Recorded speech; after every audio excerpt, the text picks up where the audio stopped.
Okay. The whole show just on that. Dr. Paul Tinari is here, Dr. Future, and it is fascinating. Just what I've learned in the commercial break. Let me tell you, get in here at the BT Studios. The JOOM Destiny, Just on Order Making, is Dr. Tinari's book. And Just on Order Making, this is all about 3D printing. 3D printing, how it's the new paradigm that's going to be affecting every aspect of our society. Well, as you were just saying in the break, is you make it when you need it. You don't have to store it. You don't have to store supplies for it. That's right. If you want a car, you just go to a website, you design it yourself, and then in 2 business days, it gets delivered to your door exactly as you designed it. This could be done for anything, an appliance or eyeglasses or anything. You can design them yourself. And we all many of us thought that 3D printing was sort of a phase, a fad, a passing thing. But no, these houses are 3D printed. That's right. Is that China's pioneered this? They've put $3.2 billion into making a 3D printing consortium, which sort of leaves us in the dust. But they can now print an entire house in 24 hours. They can build a 5-story apartment building in 2 or 3 days. And so dramatically reducing the cost of housing, so you can eliminate homelessness, right? You can reduce the costs of real estate. And this is it actually happening. It's done layer by layer. That's how 3D printing works. And these houses have been shown to be much stronger than traditionally built and designed houses. They can withstand earthquakes and hurricanes, and they're much, much cheaper. How much does a 3D printer cost at this point? Well, I mean, the costs are still high, but as time goes on, they're going to get cheaper and cheaper and cheaper. Matter of fact, they're going in half every year.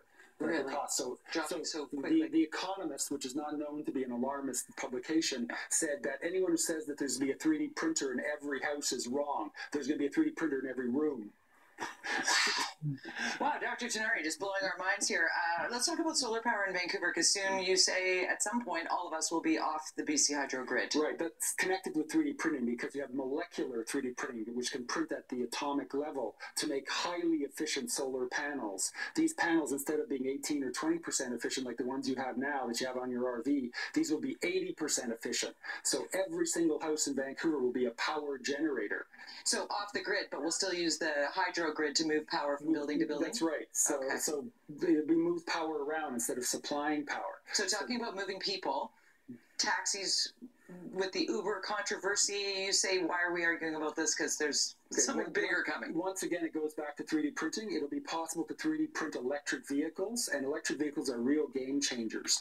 First of all, they're going to eliminate all the Mr. industries, Mr. Lube, Mr. Transmission, Mr. Muffler. All those industries are eliminated because electric cars don't need them, right? And you'll be able to manufacture electric cars that are highly efficient for $5,000, right? And then the next step after electric vehicles, which are game changers, is autonomous electric vehicles, which will drive people anywhere they want autonomously. The driverless car. And you could these autonomous taxis will work 24/7, never need breaks, never need coffee, never need anything. Anything, they just keep going. Okay, so let's be realistic. When we're talking about things such as 3D printing a driverless car for $5,000, when are we looking at that being a reality? Much faster than you would expect within the next 5 years. Really? Yeah, autonomous vehicles are already a reality. Google's produced lots of them, right? And they can now navigate across Los Angeles without a single accident, right? So you can imagine trucks filled with vegetables being filled in the San Joaquin Valley in California, driving nonstop to BC. This will dramatically reduce the cost of food.